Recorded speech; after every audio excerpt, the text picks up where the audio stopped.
ఓం శ్రీ గణేశాయ నమః. శ్రీ గురు దత్తాత్రేయ నమః. ఈ వీడియోలో మనం ఈ రోజున డిసెంబర్ మాసంలో మేషరాశి ఎలా ఉందో తెలుసుకుందాం.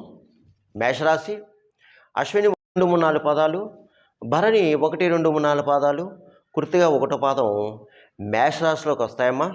అయితే ఈ రాశిలో ఉన్న స్త్రీలకు పురుషులకు ఈ డిసెంబర్ మాసంలో బాగుందమ్మా. గత 2 నెలలుగా కాస్త కొన్ని సమస్యలు ఎదుర్కొంటున్నారు వీరు మేషరాశి వారు. అయితే ఈ మాసం మీకు బాగుంది, పర్వాలేదు. గ్రహ సంచారం బాగుంది, అనుకూలత బాగుంది. అలాగే యోగదాయకమైన కాలం చెప్పుకోవచ్చు, శుభకాలం అని చెప్పుకోవచ్చమ్మా. అయితే మీకు ఆరోగ్యం బాగుంటుంది ఈ మాసంలో. అలాగే ధన ఆదాయానికి అయితే లోటు ఉండదు, సమయానికి ఏదో విధంగా ధనం చేతికి అందుతుంది. కాకపోతే అనవసర ఖర్చులు ఉంటాయమ్మా. అనవసర ఖర్చులు ఉంటాయి, అవి మాత్రం చూసుకోండి. ఇకపోతే ప్రయాణాలు మాత్రం కాస్త జాగ్రత్తగా ఉండండమ్మా. ప్రయాణం చేసేటప్పుడు కాస్త జాగ్రత్తగా ఉండండి, భగవన్ నామస్మరణం చేసుకుని వెళ్ళండి. ఇక ఆర్థిక లావాదేవీలు మీరు ఈ మాసంలో సెటిల్మెంట్ చేసుకోవచ్చు. ఏమైనా భూగృహ సంబంధ లావాదేవీలు ఉంటే సెటిల్మెంట్ చేసుకోవచ్చు. అలాగే స్థిరాస్తి విషయంలో కూడా కొలుక్కొస్తాయి. తర్వాత మీకు సంఘంలో ఈ మాసం గతంలో పోయిన పరపతి, గతంలో పోగొట్టుకున్న పరపతి ఈ మాసం మీరు పొందుతారు, గౌరవ మర్యాదలు పొందుతారు. అలాగే ఈ మాసం మీరు పెద్ద పెద్ద వాళ్ళని కలుసుకుంటారమ్మా, పెద్ద పెద్ద రాజకీయ నాయకులు కలుసుకుంటారు, మీరు మీ పనులు చేయించుకుంటారు. అయితే ఈ మాసం కొన్ని మీరు బాధ్యతలు తీసుకుంటారు.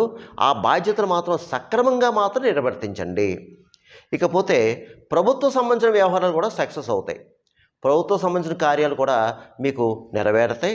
అలాగే మీరు విద్యారీత్యా లేదా వ్యాపార రీత్యా కానీ, విద్యారీత్యా కానీ, ఉద్యోగరీత్యా కానీ విదేశాలకు వెళ్ళేవారు ఎవరైనా ఉంటే ప్రయత్నం చేసుకోండి, మీ ప్రయత్నాలు ఫలిస్తాయి. అయితే వృత్తిపరంగా బాగుంది, చక్కగా ఉంది.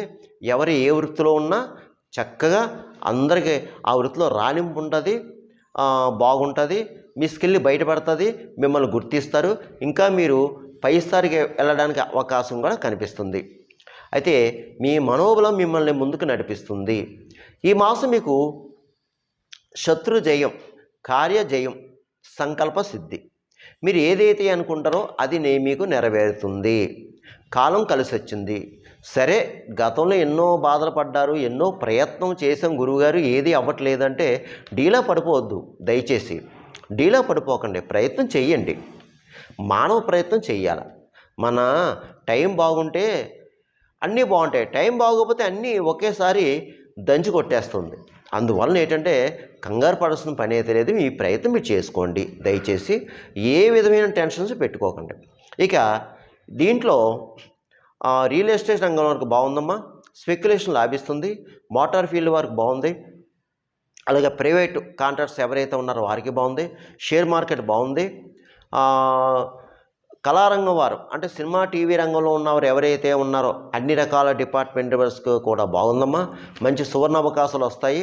మీకు కొన్ని అవార్డులు కూడా రావడానికి కూడా అవకాశం కనిపిస్తోంది. ఇకపోతే ముఖ్యంగా రాజకీయ నాయకులు, ఈ రాజకీయ నాయకులకి ఈ మాసం మీకు బాగుందండి. ఈ మాసం మీకు బాగుందండి. మీరు పట్టిందల్లా బంగారం అంటుంటుంది. మీరు ఏ పని చేసినా సక్సెస్ అవుతారు. ప్రజాసేవ ఎక్కువ చేస్తారు. మీరు ప్రజలకు కావాల్సినంత వ్యవహారాలన్నీ మీరు చక్కగా చూసుకుని చక్కగా చేస్తారు. ప్రజల్లో గుర్తింపు తెచ్చుకుంటారు. మీకు గౌరవ పురస్కారాలు లభిస్తాయండి.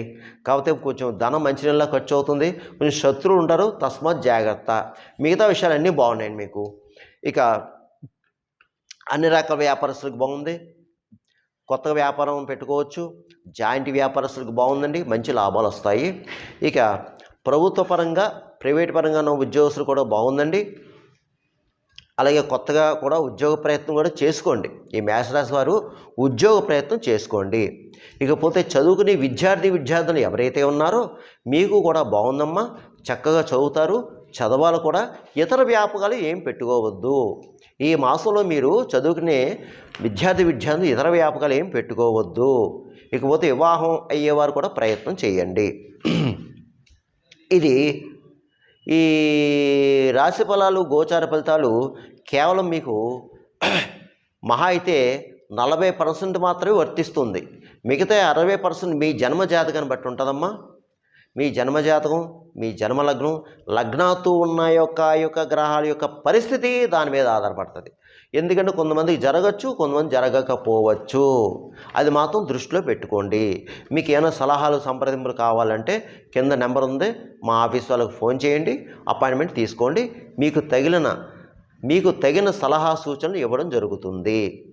ఇక ఈ మేషరాశి వారు ఈ డిసెంబర్ మాసంలో నేను చెప్పిన పరిహారాలు చేసుకుంటే మీకు అంతా కూడా శుభం జరుగుతుంది.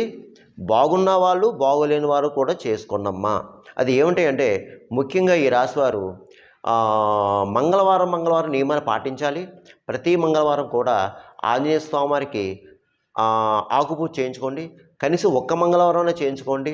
ఒక మంగళవారం వడమాలు సమర్పించండి అమ్మ ఆంజనేయ స్వామి వారికి. అలాగే ఒక మంగళవారం సుబ్రహ్మణ్య స్వామికి అభిషేకం చేయించుకోండి అమ్మ. అలాగే ఒక మంగళవారం రోజున కిలోంపావు కందులు ఎర్రటి వస్త్రం అయ్యగారికి దానం చేయని మూట కట్టి అంతే. ఇక గోవుకి ఆహారం తినిపించండి అమ్మ. మూగజీవులకి ఆహారం పెట్టండి. గోవుకి గడ్డి వేయండి. కాకులు ఉన్న ప్రదేశంలో చక్కగా తీపన్నం పెట్టండి. పిచ్చుకలకు ధాన్యం వేయండి. పావురాలకు జొన్నలు వేయండి. కుక్కలకి బిస్కెట్లు బ్రెడ్లు పెట్టండి. ఎందుకంటే అమ్మా మూగజీవులకి పెట్టమని ఎందుకు చెప్తా అంటే ప్రతి వీడియోలో మన కర్మ తగ్గాలంటే, కర్మదోషాలు పోవాలంటే, పూర్వజన్మ పాపకర్మలు పోవాలంటే మూగజీవులకే పెట్టాలి. ఎందుకంటే పితృ సమానులు వాళ్ళు. పైలోకాలు ఉన్న మన పితృదేవతలు ఆ రూపంలో వచ్చి తీసుకుంటారమ్మా. అది మాత్రం గుర్తుపెట్టుకోండి అమ్మా. ఇకపోతే ముఖ్యంగా నేను ఈ మాసం మీ అందరికీ చెప్పేది ఏంటంటే ఈ డిసెంబర్ మాసంలో ఒక 4 మంచి రోజులు ఉన్నాయి, ముఖ్యమైన రోజులు. మీ అందరూ కూడా నేను చెప్పిన వీలైతే చేసుకోండి. అది ఏమిటి అంటే డిసెంబరు 7వ తేదీ శనివారం. ఈ డిసెంబర్ మాసంలో 7వ తేదీ శనివారం చక్కగా సుబ్బారాయుడు షష్ఠి అంటే సుబ్రహ్మణ్య స్వామి షష్ఠి. చక్కగా ఆ షష్ఠి రోజున సుబ్రహ్మణ్య స్వామికి మీ యథాశక్తి అభిషేకం చేయించుకోండి, లేదా అష్టోత్తర పూజ చేయించుకోండి, ప్రదక్షిణ చేయండి. అలాగే మీకు దగ్గరలో ఏమైనా నాగపొట్టు ఉంటే పొట్ట చుట్టూ ప్రదక్షిణ చేయండి, కాస్త పాల్పండి. దీనివల్ల మీకు సంతాన విషయం కానీ, భార్యాభర్తల విషయం కానీ, లేదంటే వివాహం అయ్యేవారు కానీ, సర్పదోషం కాల సర్పదోషం ఉన్నవారు కానీ మీ అందరికీ పనిచేస్తుంది. కాస్త ఆ సుబ్రహ్మణ్య స్వామి వారి యొక్క దయ అనుగ్రహం మీ మీద ఉంటుంది. ఇక 2 డిసెంబర్ 8 ఆదివారం కాలభైరవ అష్టమమ్మ. కాలభైరవ అష్టమి ద మోస్ట్ ఇంపార్టెంట్. సకల శత్రు రోగ రుణబాధలు ఉన్నవారు ఎవరన్నా సరే మీకు దగ్గరలో కాలభైరవ స్వామి దేవాలయం ఉంటే తప్పనిసరిగా కాలభైరవ స్వామి పూజ చేయించుకోండి, అభిషేకం చేయించుకోండి. ఒకవేళ అభిషేకం చేసుకుంటే మాత్రం తప్పనిసరిగా 1 లీటరు నల్లటి ద్రాక్ష రసం తీసుకెళ్ళి స్వామికి అభిషేకం చేయండి. స్వామికి మహాప్రీతి.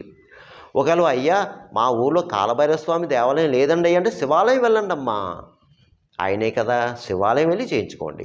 ఇక 3వది ముఖ్యంగా డిసెంబర్ 13 త్రయోదశి శుక్రవారం ఆంజనేయ స్వామి పూజ, హనుమత్ వ్రతము. తప్పనిసరిగా ఆ రోజున మీరు డిసెంబర్ 13 త్రయోదశి శుక్రవారం ఆంజనేయ స్వామి వారికి పూజ చేయించుకోండి, ప్రదక్షిణ చేయండి, చక్కగా ఆ వ్రతంలో పాల్గొనండి. మీ అవకాశాన్ని బట్టి చేసుకోండి. దీనివల్ల ఏంటంటే మీకు కుజుడు వల్ల మీ జాతకంలో ఏమన్నా దోషాలు ఉంటే, రాహుకేతు దోషం, కుజు దోషం, ఇతర దోషాలున్నా, శని దోషం ఉన్నా అది నివృత్తి అవుతుంది. ఇక చివరిది డిసెంబర్ 14 చతుర్దశి శనివారం దత్త జయంతి, దత్తాత్రేయ స్వామివారి జయంతి. తప్పకుండా మీకు దగ్గరలో గురు దేవాలయం ఏదైనా ఉంటే, దత్తాత్రేయ స్వామి దేవాలయం ఉంటే వెళ్ళండి, దర్శించుకోండి, ప్రదక్షిణ చేయండి, అభిషేకం చేయించుకోండి, పూజలు చేయించుకోండి, దత్తనామస్మరణం చేసుకోండి. మీకు అవకాశం ఉందో ఆ దేవాలయంలో కూర్చుని గురు చరిత్ర పుస్తకం చదువుకోండి, కనీసం 2-3 అధ్యాయాలు చదువుకోండి. అందువల్ల ఏంటంటే మేషరాశి వారు కంగారు పడకండి. నేను చెప్పిన ఈ పరిహారాలు చేసుకుంటే మీకు ఈ మాసం అంతా యోగిస్తుంది. కంగారు పడాల్సిన పని అయితే లేదు. సర్వేజన సుఖమోతు శుభమోతు స్వస్తి.